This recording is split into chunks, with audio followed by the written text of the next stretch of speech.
السلام عليكم. في ليلة هادية وصوت ريح خفيف وفي مدينة كتبان ناعسة، ولكن في مكان آخر بعيد شوية كاين قرار كيتاخد دابا.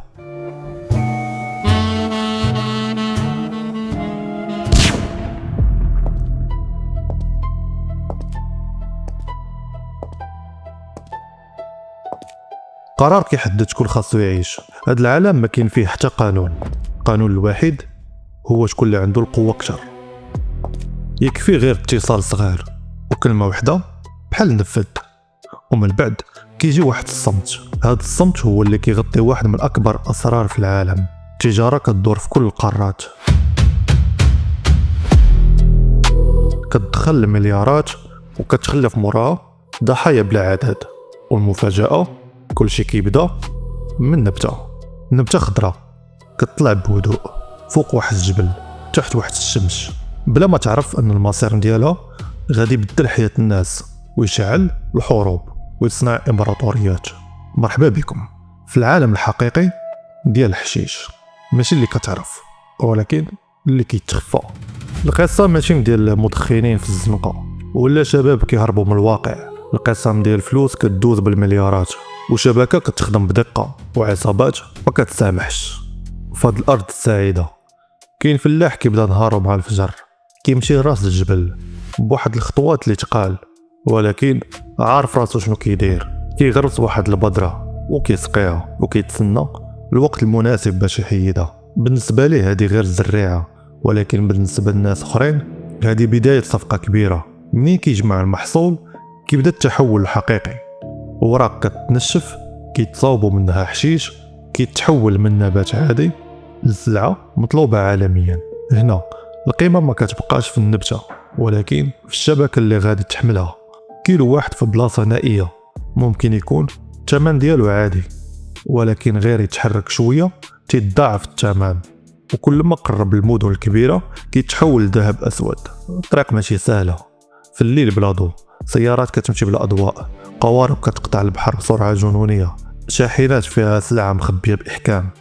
كل حركة محسوبة وكل دقيقة مهمة، لأن أي غلط ما كيضيعش غير الشحنة ولكن ممكن يمشيو فيها ريوس. ومن هنا كندخلوا العالم الآخر، العالم اللي ما فيش الرحمة. حيت منين كتوصل السلعة كيبدا الصراع الحقيقي. منطقة التوزيع ماشي مفتوحة لأي واحد.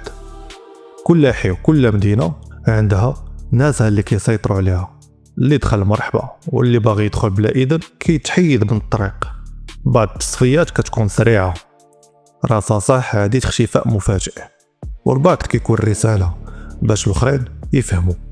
وفي شي دول هاد الصراع وصل لدرجة ان الشوارع ولات ساحة حرب، عصابات مسلحة، نفوذ كبير، وخوف كيتزرع في كل زاوية. الناس العاديين كيشوفوا غير العناوين، ولكن الحقيقة اعمق بزاف. وسط الفوضى كاينه فلوس كتكبر، الملايين كتولي مليارات. والمشكلة هنا هاد الفلوس خاصها تدخل لعالم حقيقي، عالم نظيف.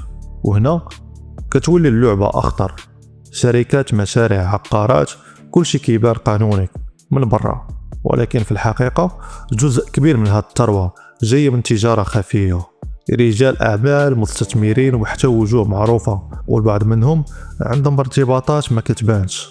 وهنا كيتخلط كلشي، القانوني مع الغير قانوني، وما كتبقاش شي حدود مرسومة. مع الوقت هاد العالم كيتبدل، وبعض الدول قررت تحارب هاد التجارة بقوة. قوانين مشددة، مطاردات مستمرة، ودول أخرى شافت الموضوع بطريقة مختلفة وبدات تتناقش التقنين ومحاولة التحكم في السوق بلاص ما تحاربوا. وهنا كيجي السؤال، واش هادشي بدل الواقع؟ الحقيقة هي لا. السوق السوداء ما كتختفيش، كتبدل. ديما كاينين طرق جديدة، أساليب جديدة، وشبكات أكثر ذكاء. حيت طالما كاين طلب غادي يبقى العرض. وديما كنرجعوا لنفس النقطة، نبتة صغيرة ولكن موراها عالم كبير. عالم فيه القوة والخوف والطمع، عالم ما فيش أبطال. كل واحد كيقلب على السيطرة، كل واحد عارف أن النهاية ممكن تكون قريبة، ولكن الربح كيتسناه ديما الخطر. السؤال هنا ماشي شكون كيربح دابا، ولكن شكون غادي يبقى واقف حتى الاخر. القصة ما كتوقفش هنا، حيت هاد العالم اخطر لحظة ماشي هي البداية، بل ملي كتولي داخل اللعبة، حيت ملي كتدخل ما كيبقاش عندك الاختيار ترجع للور، وكتولي جزء من هاد اللعبة. وفي واحد البلاصة كاين واحد ديبو اللي بعيد وعنده واحد الضوء اللي خفيتو، والجوم دا المنطقة تقيل، الكاميون عامر والسلعة مغلفة بإحكام. الرجال واقفين وساكتين وكيتسناو غير الإشارة، وما كاين حتى واحد كيهضر بزاف لأن أي كلمة زايدة ممكن تكون هي الأخرى. هنا كيتقرر المصير ديال الشحنة، القيمة ديالها بالملايين. واحد كيشير براسو والثاني كيجاوب بعينيه. القرار كيتاخد بلا حتى جملة. هاد السكات هي اللغة الرسمية ديال هاد العالم.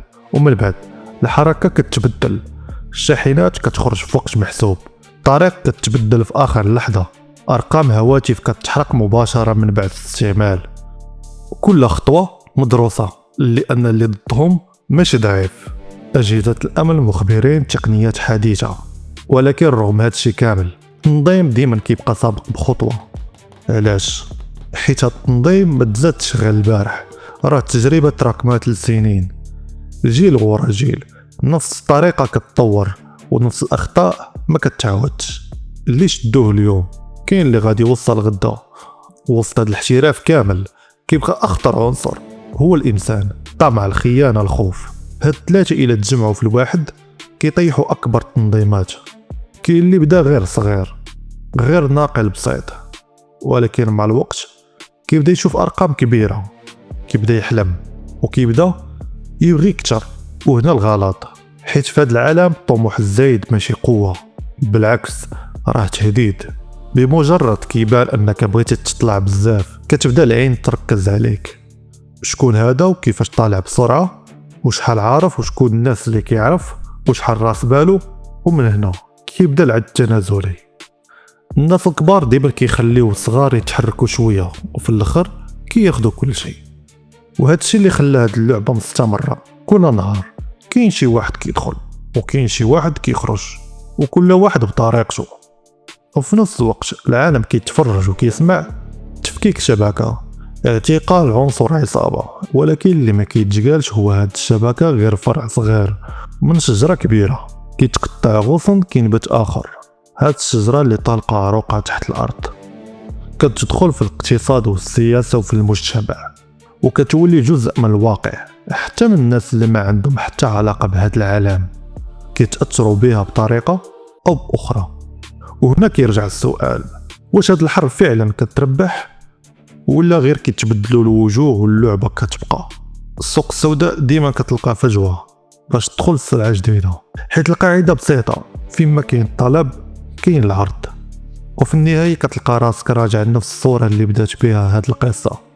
جيل هادي، النبتة كتنبت بلا صوت والشمس كتشرق بشكل عادي تحت الهدوء. كاين عالم كامل كيتحرك، شاحنات، فلوس، قرارات، وأحيانا الرصاص. ويمكن أخطر حاجة في هذه القصة كاملة هو أن هادشي كامل يمكن ماشي بعيد عليك. هادشي كامل كيوقع دابا وفي هاد اللحظة في شي بلاصة من العالم، ويمكن قرب من داكشي اللي كتصور. كانت هذه هي الحلقة اليوم، تلقاو في الحلقة الجاية.